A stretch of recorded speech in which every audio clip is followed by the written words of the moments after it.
আমার প্রিয় শিক্ষার্থীরা, রেকর্ডেড কোর্সের অংশ হিসেবে ধারাবাহিক ক্লাস 26 প্র্যাকটিক্যাল ক্লাস 6-এ আপনাকে স্বাগত। আজকে আমরা আমার রিয়েল লাইফ এক্সপিরিয়েন্সের ভিত্তিতে, অর্থাৎ আমার জীবনে ঘটে যাওয়া একটি বাস্তব ঘটনাকে অবলম্বন করে এই প্র্যাকটিক্যাল ক্লাস 6 করতে যাচ্ছি।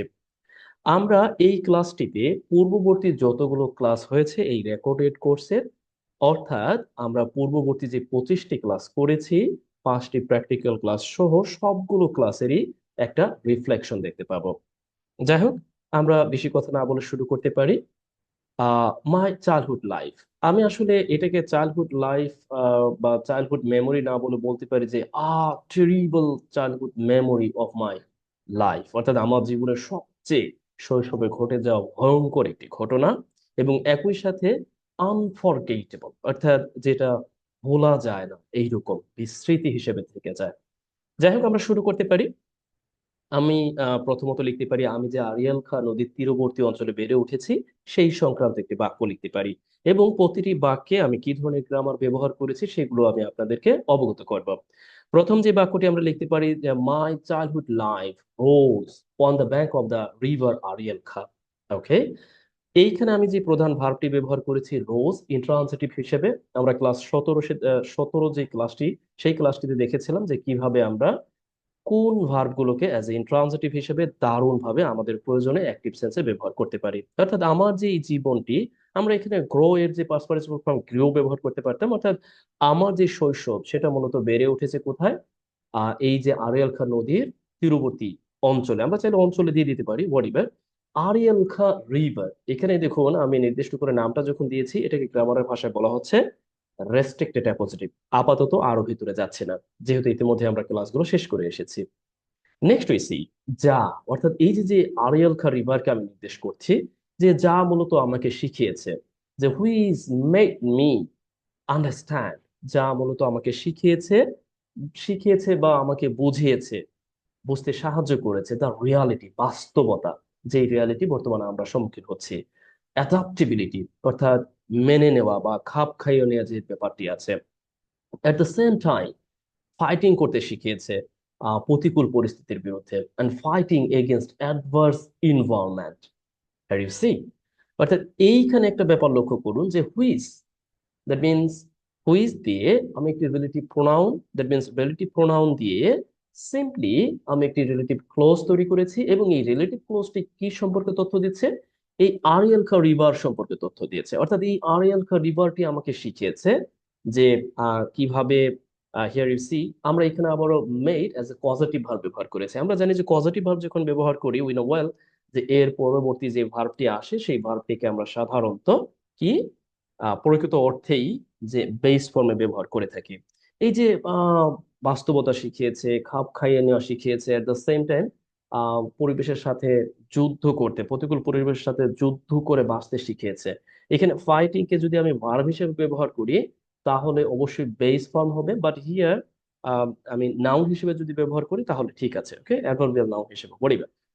আমরা পরবর্তীতে কোনো কারেকশন থাকলে সেটা করবো। Okay, fighting against adverse environment, at the same time আমি আরো বলতে পারি অ্যান্ড সো অন, আরো কত কি। অর্থাৎ হয় না, আমরা কিছু একটা বলছি, একটা গল্প করছি বা কিছু একটা বলছি, তখন বললাম যে হ্যাঁ এটা এটা এটা ঘটেছে, আরো কত কি, মানে আরো অনেক কিছু। অর্থাৎ অ্যাডভার্বিয়াল অংশ হিসেবে, ফ্রেজেস হিসেবে আপনি এখানে অ্যাড করে দিতে পারেন।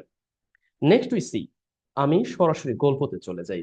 গল্পটি হলো এরকম, আমি সেই যে গল্পটি লিখতে যাচ্ছি সেই গল্পটিকে কয়েকটি বিশেষণ দিয়ে বিশেষায়িত করব। যেমন আমি বলছি মেজর, টেরিবল, আনফরগেটেবল, অর্থাৎ একটি বৃহৎ, বড় ধরনের এরকম নির্দেশ করতে, বা ব্যাপক, ভয়ঙ্কর, অ্যান্ড আনফরগেটেবল, অর্থাৎ যেটা ভোলা যায় না, ইভেন্ট, ঘটনা, took place in my life, আমার জীবনে ঘটেছিল।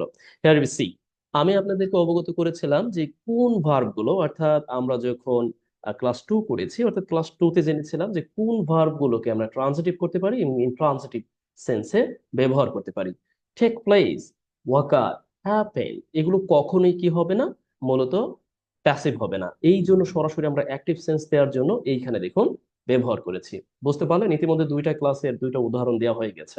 ওকে, নেক্সট হইছি এইটা, আবার এটাও কিন্তু আছে রিলেটিভ প্রোনাউন যুক্ত, এটা কিন্তু আমরা ক্লাস 8-এ শিখেছি।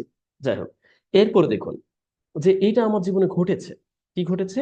এইটা ঘটেছে। এরপর আমরা বলতে পারি যে yes, and when I was, যখন আমি ছিলাম, when I was only 8 or 9, যখন আমি মাত্র 8 এবং 9 বছরে ছিলাম। Can you play? ঠিক ওই সময়ের ঘটনা। বা কিন্তু আমি একটু বিপরীত সেন্স দেওয়ার জন্য হয় না একটা মানে কিন্তু the incident has still alive, কিন্তু এই ঘটনাটি এখনো পর্যন্ত জীবন্ত। এখানে একটা ব্যাপার লক্ষ্য করবেন, এই যে যে বাট ব্যবহার করেছি, একটি আরেকটি স্বাধীন বাক্য লিখেছি। এই বাট যুক্ত স্বাধীন বাক্যটা অ্যাজ এ কনজাংশন হিসেবে আমরা ক্লাস 9-এ শিখেছি যে যখন আমরা বাটকে ব্যবহার করব, বিশেষ করে অ্যাজ এ কোঅর্ডিনেটিং কনজাংশন হিসেবে, তখন তার পূর্বে আমরা একটা কমা ব্যবহার করব। সংক্ষিপ্ত জাস্ট একটু বলে যাচ্ছি। ওকে, এখনো এটা জীবন্ত। কেন জীবন্ত? হিয়ার উই সি, কারণ আমার বয়স ছিল মাত্র 8 থেকে 9। ওকে, অ্যান্ড আরো কিছু লিখছি যে মেকিং মি ট্রমাটাইজ, এবং এটি কি করে আমাকে মানে একেবারে অনেকটা হচ্ছে ওই যে হয় না যে মানে স্বপ্নের ঘরে বারবার আসা, মানে ট্রমাটাইজ করে দেয়। দ্যাট মিনস এইখানে মেকিং কে ব্যবহার করেছি অ্যাজ এ প্রেজেন্ট পার্টিসিপল হিসেবে। উই নো ওয়েল, আমরা কিন্তু ক্লাস 5-এ শিখেছি কিভাবে প্রেজেন্ট পার্টিসিপল ব্যবহার আমরা দারুণ ভাবে করতে পারি। ওকে, ইতিমধ্যে আমরা 4টি ক্লাসের উল্লেখ করে ফেলেছি। এরপরে দেখুন আমি লিখতে যাচ্ছি যে হাউএভার, যাই হোক, অ্যাজ এ অ্যাডভার্ব হিসেবে আমরা স্বাধীনভাবে লিখে দিলাম যে ইয়েস, হাউএভার, যাই হোক, বা বাট আমরা ব্যবহার করতে পারি। The stories first phase, here you see, the stories first phase started one a cargo, অর্থাৎ স্টোরির যে প্রথম ধাপটি যেটা সংগঠিত হয়েছিল কার্গোতে, অর্থাৎ পুরো স্টোরিতে কার্গোতে, বাট আরো কিছু ব্যাপার ছিল, এই জন্য বলেছি প্রথম যে ধাপটি। এইখানে দেখুন আমরা ক্লাস 17-তে শিখেছিলাম যে কিভাবে অ্যাপোস্ট্রোফের ব্যবহারটা আমরা করতে পারি দারুণ ভাবে। দেখুন এইটা আবার শুরু হয়েছিল কার্গোতে, আমরা এখানে একটা ভার্ব ব্যবহার করেছি, যেই ভার্বটিকে আমরা আবার বলছি ট্রানজিটিভ ইনট্রানজিটিভ উভয় অর্থে আমরা ব্যবহার করতে পারি, অর্থাৎ এটা এখানে শুরু হয়েছিল। দেন আমরা ব্যবহার করতে পারি যে সেই কার্গো বলতে কি বোঝায়, এটা আমরা একটু লিখতে পারি। কার্গো বলতে আপনারা হয়তো বা অনেকে পরিচিত, নয়তো বা না, তারপরে আমি আবার বলে দিচ্ছি। কার্গো সম্পর্কে যেহেতু অতিরিক্ত তথ্য দিব, আমরা একটা ড্যাশের ব্যবহার করতে পারি। দ্যাট ইউ সি, যে a kind of large ship, অর্থাৎ এক ধরনের বিশাল এক ধরনের মানে শিপ আর কি, ওই যে যেগুলো জাহাজ, and containing large of stones of goods, অর্থাৎ শত শত টন যে আহ পণ্যদ্রব্য বা আমরা মালামাল বহন করা এক ধরনের বড় শিপ, অর্থাৎ containing as a present participle হিসেবে ব্যবহার করেছি। এবং 19তম ক্লাসে আমরা পাংচুয়েশনের ব্যবহারে বিস্তারিত জেনেছিলাম কিভাবে আমরা এই ড্যাশের ব্যবহারটা করতে পারি। যদিও এখানে অপেক্ষাকৃত ড্যাশটা একটু বড় দেখাচ্ছে, এই ড্যাশের আবার একটা নাম আছে, এটা হচ্ছে এম ড্যাশ। কখন ব্যবহার করতে পারি সেই ব্যাপারে আপনাদের অবগত করেছিলাম। দেন উই সি, এন্ড এখন এই কার্গোকে আবার আমরা একটু কার্গো সম্পর্কে অতিরিক্ত তথ্য দিব।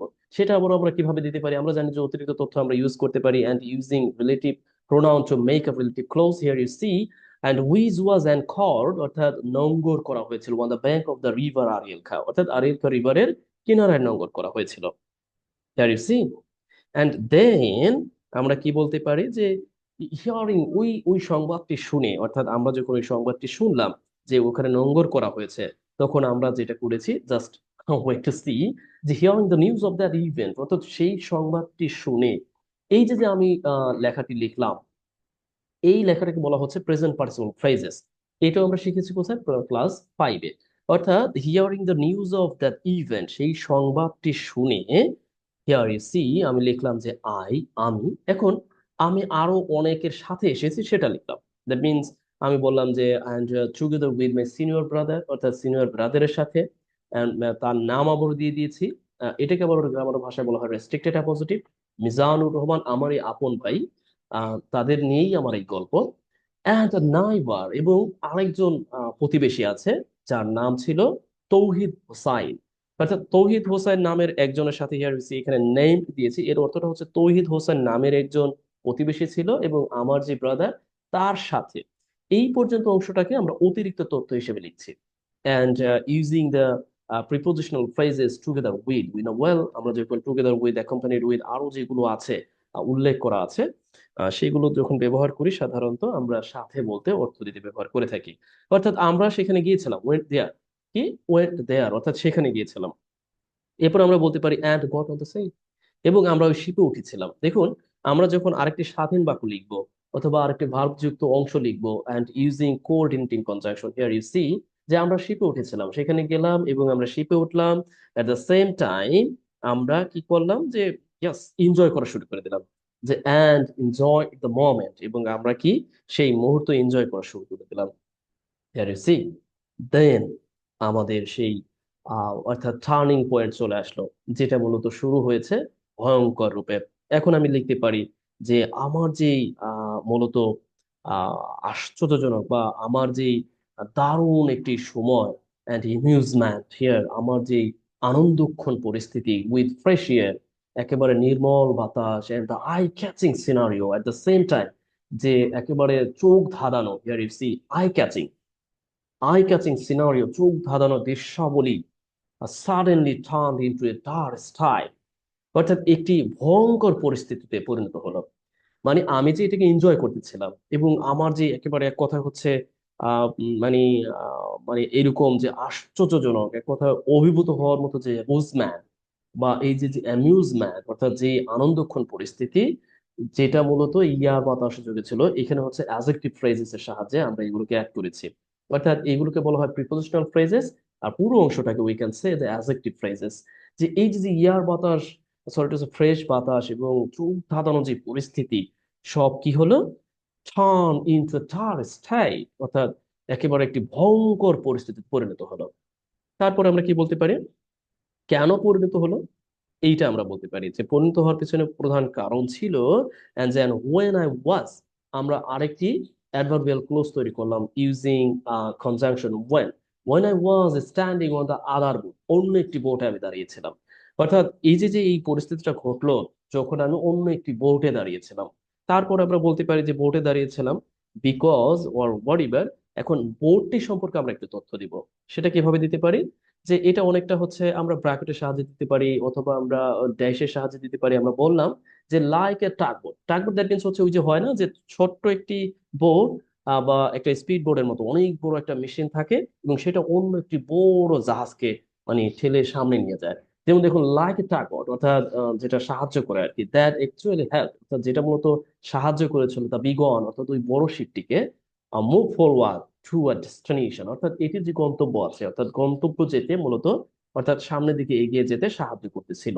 এইরকম সেন্স প্রদানের জন্য here you see and help ব্যবহার করার পরে আমরা দেখুন এইখানে বিআর ইনফিনিটিভ ব্যবহার করেছি। এইটা আমরা দেখেছিলাম কোথায়, ক্লাস 16-তে, যে কিভাবে ইনফিনিটিভ আর বিআর ইনফিনিটিভের মধ্যে পার্থক্যটা রিলেট করা যায় এবং কখন আমরা টু দিতে পারি এবং কখন দিতে পারি না। যাই হোক, এরপর আমরা দেখি, এরপরে আমরা বাকি অংশ লিখতে পারি। অর্থাৎ আমি যে এই যে যে মানে আমার যে অবস্থাটা এরকম হয়ে গেল, এটার পিছনে কারণটা কি সেটা এখনো কিন্তু শেষ হয়নি। এরপর আমরা লিখবো আরেকটি, অর্থাৎ এখনো বাক্যটা শেষ করিনি কিন্তু আমি আরো একটি অংশ লিখে ফেলতেছি। কারণ আ ম্যান টেকিং বাথ, অর্থাৎ গোসল করা অবস্থায় একজন লোক, one the, here you see, আমরা স্ট্যান্ডিং অন দা দিতে পারতাম, অর্থাৎ সেই একই বোটে দাঁড়িয়ে থাকা। এখন অর্থটা দিচ্ছে যে একই বোটে গোসল করতে থাকা একজন মানুষ, হিয়ার ইউ সি, অ্যাব্রুপ্টলি, হঠাৎ করেই, ক্যাচ মি, আমাকে ধরে ফেলে, and took me at his love, এবং তার কুলে তুলে নেয়। বুঝতে পারলেন? And why I'm saying, and this is unforgettable at the same time traumatized story in my life, and I am presenting in front of you right now, just I'm fleeing, আমরা যেটাকে বাংলায় বলি, আসলে সবকিছু ইংলিশে বলা যায় না বা ভাব প্রকাশ করা যায় না। আমরা বলি না আমাদের পশম দাঁড়িয়ে দেয়, যখন আমি গল্পটি যখনই যার সামনে উপস্থাপন করি বা যখনই বলতে যাই, আমার সেই লোম দাঁড়িয়ে যায় ইনস্ট্যান্টলি, একবার ন্যাচারাল। এর মূল কারণ হচ্ছে আমি এই ব্যাপারটিকে, আপনি জাস্ট একটু ইমাজিন করেন যে একজন লোক শিপে গিয়েছেন, গোসল করা অবস্থায় হঠাৎ করে আপনাকে তুলে নিয়ে গেল, and just wait to see যে কি ভয়ঙ্কর পরিস্থিতি হয়েছিল। এরপরে আমরা যেটা করব যে অ্যাট দ্য টাইম, ঠিক সেই সময়, দেখুন এখানে কিন্তু আমরা একটা অ্যাডভার্বিয়াল ফ্রেজ যোগ করছি, অর্থাৎ ঠিক সেই সময়, অ্যাট দ্য টাইম, ঠিক সেই সময় কি হলো, যে জাস্ট আমরা বলতে পারি যে আই ডিডন্ট আন্ডারস্ট্যান্ড, অর্থাৎ আমি কিছু বুঝে উঠতে পারিনি। ওকে, আমি কিছুই বুঝে উঠতে পারিনি হোয়াট ওয়াজ গোয়িং অন, অর্থাৎ কি ঘটেছিল, কি ঘটতেছিল বা কি হইতেছিল বা কি চলতেছিল। গোয়িং অন দ্যাট মিনস হচ্ছে চলমান, মানে কি যে চলমান ছিল, কি যে চলতেছিল, এটা আমি বুঝে উঠতে পারিনি ঠিক সেই সময়, সেই জায়গায় কি যে হচ্ছিল। Then we see, and after a while, a little while, we can say, এইখানে আমরা একটা অ্যাডভার্বিয়াল ফ্রেজ যোগ করেছি। এখন আপনি যদি অ্যাডভার্বিয়াল ফ্রেজ সম্পর্কে অবগত না হন, তাহলে আপনি গল্প কিভাবে বলবেন? আফটার এ লিটল ওয়াইল, অর্থাৎ অল্প কিছুক্ষণ পর। দ্যাট মিনস অল্প কিছুক্ষণ পর, here you see I got, that means আমি বুঝতে পারলাম। আমরা গেট এ বোঝা অর্থে ব্যবহার করতে পারি। আমি বুঝতে পারলাম যে, here you see, and I was being taken, that means আমাকে নিয়ে যাওয়া হচ্ছিল। I was being taken, কারো কোথাওকে নিয়ে যাওয়া অর্থে আমরা ব্যবহার করতে পারি। I was being taken to a room, অর্থাৎ একটা রুমে নিয়ে যাওয়া হচ্ছিল। উইথ আ, যেই রুমটি আবারও কি দেখুন, এই অংশটা আমরা আবারও কোথায় শিখেছি, অর্থাৎ এটা আমরা ক্লাস বিশেষ করে হ্যাঁ 16তে যখন আমরা আলোচনা করেছি বিভিন্ন ধরনের ফ্রেজ কিভাবে তৈরি করতে হয়। হিয়ার ইউ সি, এখানে আমরা একটা নাউন ফ্রেজ তৈরি করেছি এবং নাউন ফ্রেজকে আরো তথ্য দিয়েছি with the help of using prepositional phrases. With a transparent classmate room, অর্থাৎ একটি স্বচ্ছ কাচের তৈরি গ্লাস দ্বারা আবদ্ধ একটি রুমে আমাকে নিয়ে যাওয়া হচ্ছিল, এটা আমি আবিষ্কার করলাম। That means I got that, আমি বুঝতে পারলাম। নেক্সট উই সি, আমরা বলতে পারি যে মানে এই গল্পের ধারাবাহিকতায়, অ্যান্ড হি, অর্থাৎ ওই লোকটি, হি পুট মি দিয়ার, আমি সেই লোকটি আমাকে সেখানে রাখলো। হি পুট মি দিয়ার, অর্থাৎ সেইখানে বলতে রুমে রাখলো। অ্যান্ড লক মি, লক বলতে রুমের দরজায়, এখানে লক মি বলতে আমাকে আটকে ফেলেছে বা রুমের দরজা আটকে দিয়েছে, হোয়াটএভার, এটা বুঝে নেবেন। And we can use here present participle, and living the spot, এবং এই ঘটনাস্থল, অর্থাৎ স্পট বলতে আমরা ঘটনাস্থলকে নির্দেশ করি। লিভিং, তিনি ত্যাগ করলো, উইদাউট সেইং আ ওয়ার্ড, একটি কথা বলা ছাড়াই, অর্থাৎ কোনো কিছু না বলেই তিনি কি স্থানটি ত্যাগ করলো। অ্যাট দ্যাট কন্ডিশন, ঠিক ওই সময়, can you see, at that condition, ঠিক ওই সময়, আই ওয়াজ সিং, বা আমি বলতে পারি যে বুঝেন তো সেই সময় আর কি করার থাকে। এন্ড আমরা বলতে পারি যে ঠিক সেই সময় জাস্ট আই ওয়াজ, উপায় নাই তো আমি শুরু করে দিলাম চিৎকার, আই স্টার্ট শাউটিং। আমরা যখন স্টার্ট ব্যবহার করব, এটা সম্পর্কে আমরা জেনেছিলাম যে বিশেষ করে নির্দিষ্ট কিছু ভার্ব আছে, যেই ভার্বের পরে আমরা আইএনজি যুক্ত ফর্ম জেরান্ড ব্যবহার করতে পারি, যে জেরান্ডকে আমরা ডাইরেক্ট জেরান্ড বলা হয়ে থাকে। And I started and shouting, আমি চিৎকার করা শুরু করে দিয়েছিলাম। Receive and trying to make, that means আমি বোঝানোর চেষ্টা করেছিলাম মাই ভয়েসেস, অর্থাৎ আমি আমার ভয়েসকে আমার ভাইয়ের কাছে পৌঁছে দেওয়ার চেষ্টা করেছিলাম। Here we see, এখানে আমি to make as a causative verb হিসেবে ব্যবহার করেছি my voices। Here we see, as I have used causative verb, that is why here you see verb এখানে ব্যবহার হয়েছে বেস ফর্মে। অর্থাৎ এইখানে ট্রাইং, দ্যাট মিনস হচ্ছে আমি নিজে কাজটি করতেছিলাম, as a present participle phrases হিসেবে এখানে ব্যবহার করেছি। অর্থাৎ আমি আমার যেই ভয়েস আছে, আমার যে চিৎকার, আমার যে কণ্ঠস্বর, এটা আমি আমার ভাইয়ের কাছে পৌঁছে দেওয়ার চেষ্টা করেছিলাম। রাইট? কারণ অ্যাজ আই ওয়াজ সিইং, কারণ আমি দেখতেছিলাম, আই ওয়াজ সিইং, আমি দেখতেছিলাম them getting down from the ship, অর্থাৎ তারা নামতেছিল শিপ থেকে। চিন্তা করতে পারেন, আমি একটা রুমে আবদ্ধ, ঠিক সেই সময় আমি যাদের সাথে গেলাম ঠিক তারা আবারও সেই শিপ থেকে নেমে যাচ্ছিল। আমি সেই সিনারিও দেখতেছি, but my voice and could not reach they, তাদের কাছে পৌঁছাচ্ছে না। বুঝেন তাহলে? As I was seeing them getting, here we see getting down, that means হচ্ছে নেমে যাওয়া, এখানে মূলত প্রেজেন্ট পার্টিসিপল ফ্রেজেস হিসেবে ব্যবহার করেছি। নেক্সট উই সি, আমরা কি বলতে পারি যে যেহেতু নেমেই যাচ্ছিল, তখন আমি কি বলতে পারি, আনফরচুনেটলি, দুর্ভাগ্যবশত। here we see, অর্থাৎ দুর্ভাগ্যবশত they did not notice me, অর্থাৎ তারা আমাকে খেয়াল করেনি বা লক্ষ্য করেনি। ওকে, অ্যান্ড ইভেন, এমনকি তারা আমার ভয়েসও শুনতে পায়নি। There is and even and heart my and shouting and sorry to say, and you can say এইটারই বলতে পারেন যে একটা এক্সটেনশন এখানে উজ্জ্ব রাখা হয়েছে, যে এবং আমার যেই চিৎকার, অর্থাৎ আমি যে চিৎকার করতেছি, আমার করা চিৎকার তারা কি শুনতে পায়নি। এখন কি করব বলুন তো? Here you see, and in the meantime, ততক্ষণে, আমরা অনেক সময় বলি না গল্প বলার সময় যে হ্যাঁ ইয়েস, ততক্ষণে এটা হয়ে গেছে, ততক্ষণে ওটা হয়ে গেছে, সেই সেন্সটা প্রদানের জন্য। And here you see, in the meantime, or in that time, আমরা অনেক সময় এটাও বলতে পারি, বা at that time. In meantime, in the meantime, ততক্ষণে, I got nervous, that means আমি নার্ভাস হয়ে পড়েছিলাম, এন্ড সাফারিং ফ্রম সাফোকেটিং, এবং আমি শ্বাসকষ্টে ভুগতেছিলাম। অ্যান্ড সিন্স, কারণ দেখুন আমি সিন্স কে ব্যবহার করেছি আমরা যে কনজাংশন 5-এ শিখেছিলাম, সেখানে যে সিন্সকে আমরা কনজাংশন হিসেবে ব্যবহার করতে পারি। কারণ কি ছিল?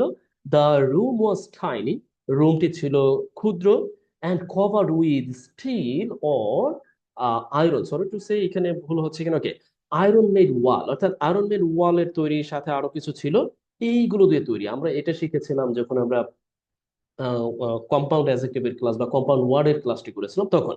অর্থাৎ এই রুমটি কি, এই যে আয়রনের তৈরি যে দেওয়াল, দেওয়াল দিয়ে ইয়া করা ছিল, কভার করা ছিল, বাট গ্লাস মেড টু, কিন্তু এইটা আবার আমরা শিখেছিলাম অ্যাজ এ প্রিপোজিশন হিসেবে, দ্যাট মিনস হচ্ছে বাটকে আমরা প্রিপোজিশন হিসেবে ব্যবহার করেছি। কিন্তু এখানে পুরো দেওয়াল, অর্থাৎ এই রুমের দেওয়ালটি পুরোটাই হচ্ছে আয়রনের তৈরি, কিন্তু একটি কাচের তৈরি দরজা ছিল। তার মানে হচ্ছে কাচের তৈরি দরজা ছিল, এরকম নির্দেশ করছে পজিটিভ সেন্সে। দেন উই সি, আমরা দেখতে পারি সাডেনলি অ্যান্ড হঠাৎ করেই, আই গট সামওয়াট কমফর্টেবল, আমি কিছুটা স্বস্তি বোধ করলাম। আমরা গট বা গেট এর ব্যবহার সম্পর্কে অবগত হয়েছে, অর্থাৎ আই গট সামওয়াট কমফর্টেবল, আমি কিছুটা স্বস্তি অনুভব করলাম, as my brother was looking for me, কারণ এখানে অ্যাজ কে আবার ব্যবহার করেছি কারণ হিসাবে। Then as my brother was looking for me, আমার ভাই আমাকে খুঁজতেছিল। ওকে, এবার সি, এখন আমরা লিখছি যে আমার ভাই আমাকে না পেয়ে, and not finding me around them here, এবং সেখানে তাদের আশেপাশে আমাকে দেখতে না পেয়ে, that we see, and my love brother, আমার ভালোবাসার বড় ভাই, again got into the ship, এবং তিনি আবারও শিপে উঠে গেলেন, দ্যাট মিনস শিপের মধ্যে উঠলেন, সেই সেন্স দিতে, অথবা আমরা গট অন দিতে পারি, গেট অন থেকে গট অন। ওকে, শিপের মধ্যে উঠলেন, এন্ড র্যাকশাঙ্কিং এক্সপায়ার ইয়ে রিসিভ, এবং তন্ন তন্ন করে খুঁজলেন। র্যাকশাঙ্কিং, তন্ন তন্ন করে খোঁজা, এখানে মূলত প্রেজেন্ট পার্টিসিপল ফ্রেজেস হিসেবে ব্যবহার করলাম। ওকে, here we see then an absolute, here we see an absolute suffocating moment got created, অর্থাৎ একটি সম্পূর্ণ, পরিপূর্ণ শ্বাসরুদ্ধকর পরিস্থিতি তৈরি হয়েছিল, got created, here we see, and because, কারণ, as a adverbial clause তৈরি করতে পারি, কারণ যখন my brother was looking for me, আমার ভাই যখন আমাকে খুঁজতেছিল, I was seeing, আমি তাদেরকে দেখতেছিলাম, বাট দ্যাট মিনস আমার ভাইকে আমাদের খুঁজতেছিল, আমি কিন্তু তাদেরকে দেখতেছিলাম, but my voice could not reach them him, অর্থাৎ তাকে মানে ছুঁতে পারেনি বা তার পর্যন্ত পৌঁছাতে পারে। তবে কন, and he was also goat nervous, এবং তিনিও এক সময় কি বললেন, তিনিও এক সময় ক্লান্ত হয়ে পড়লেন, তিনিও এক সময় চিন্তিত হয়ে পড়লেন, অ্যান্ড টুক এ ডিসিশন, এবং একটি সিদ্ধান্ত নিলেন যে ইয়েস মেবি, অ্যান্ড তিনি ভেবে নিলেন যে হয়তো, যে লিটল ব্রাদার, তার যে ছোট ভাই, অ্যান্ড উড গেট ডাউন, হয়তো নেমে গিয়েছে। দ্যাট মিনস দেখুন, উড গেট ডাউন এটা সম্পর্কে আমরা ক্লাস টুতেই বিশেষ করে যখন আমরা মডেল অক্সিলারি ভার্বের ব্যবহারটা শিখেছি তখন দেখেছিলাম। দ্যাট মিনস হয়তো নেমে গিয়েছে, যখন আমরা পাস্টে একটি বাক্য লিখি তখন আমরা উডের ব্যবহারটা করে থাকি পরবর্তী বাক্যটা লেখার জন্য। দেন উই সি, এমন তো পরিস্থিতি কি হতে পারে, here you see, and that is why, এবং সেই কারণে, and he finally want to get down, এবং তিনিও সিদ্ধান্ত নিলেন যে তিনিও নেমে যাবেন। Have you got? Sorry to say, here Azan is going on. Extremely sorry, and take a minute. Okay, I'm taking 5 minutes at least. Okay.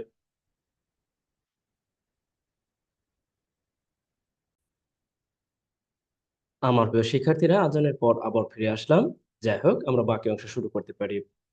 That is Y, সেই কারণে, দেখুন আমরা এই অ্যাডভার্বিয়াল ফ্রেজটি ও ফ্রেজটিকে, সরি টু সে, আমরা দারুণভাবে আমাদের প্রয়োজন ব্যবহার করতে পারি। সেই কারণে তিনিও কি করলেন, ফাইনালি ওয়েন্ট টু, শেষ পর্যন্ত ওয়েন্ট টু গেট ডাউন, অর্থাৎ তিনিও নেমে যেতে চাইলেন, অর্থাৎ তিনিও যাচ্ছিলেন যে নেমে যাবে আর কি, এরকম একটা তিনি গিয়েছিলেন। বাট দেয়ার ইউ সি, আমরা এখন একটু বিপরীত সেন্স দিব, যেমন বাট ব্যবহার করে। সাধারণত আমরা অন্যভাবে ব্যবহার করতে পারি, বাট এইখানে এটাই হচ্ছে applicable, but the grace of almighty Allah, কিন্তু আল্লাহর রহমতে, সরি টু সে, আমার এই স্পেলিংটা এখানে মূলত মিস্টেক হয়েছে।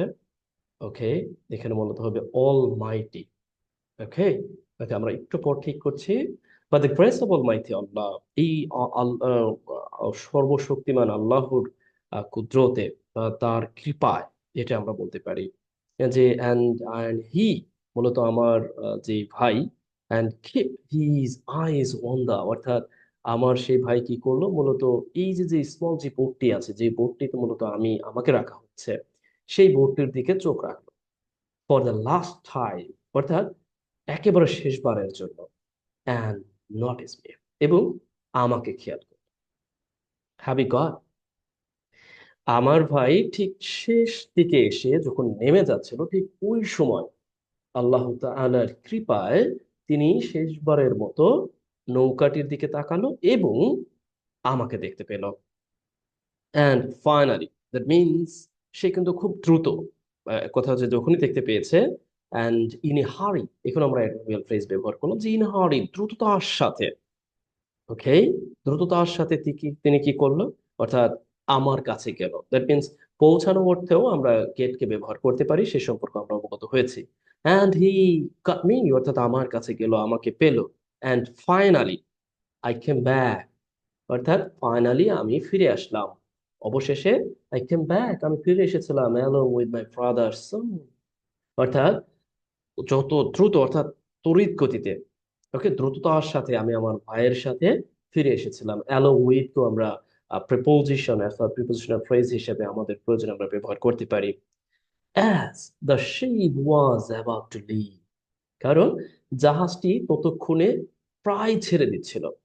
আমরা যখন প্রায় একটা কিছু ঘটে যাচ্ছিল, সেই অর্থ প্রকাশে খুব সুন্দরভাবে is, am, or was, or were about to, এরপর ভার্বের বেস ফর্ম ব্যবহার করতে পারি।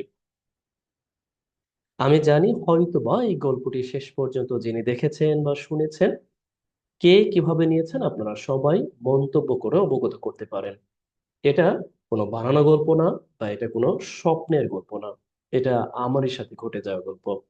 অবশ্যই অবশ্যই আপনার যদি ভালো লাগে বা আপনার যেটাই লাগুক না কেন, আপনি যদি মনে করেন এটা লাইক কমেন্ট শেয়ার দিয়ে অন্যদেরকে অবগত করা যায়, অথবা আমার এই কোর্সের সাথে যারা আছেন তারা যদি মনে করেন যে ইয়েস, অ্যান্ড এটা অন্য কারো কাছে শেয়ার করা যেতে পারে, যে ডেফিনেটলি ইউ ক্যান শেয়ার, আপনি শেয়ার করতে পারবেন।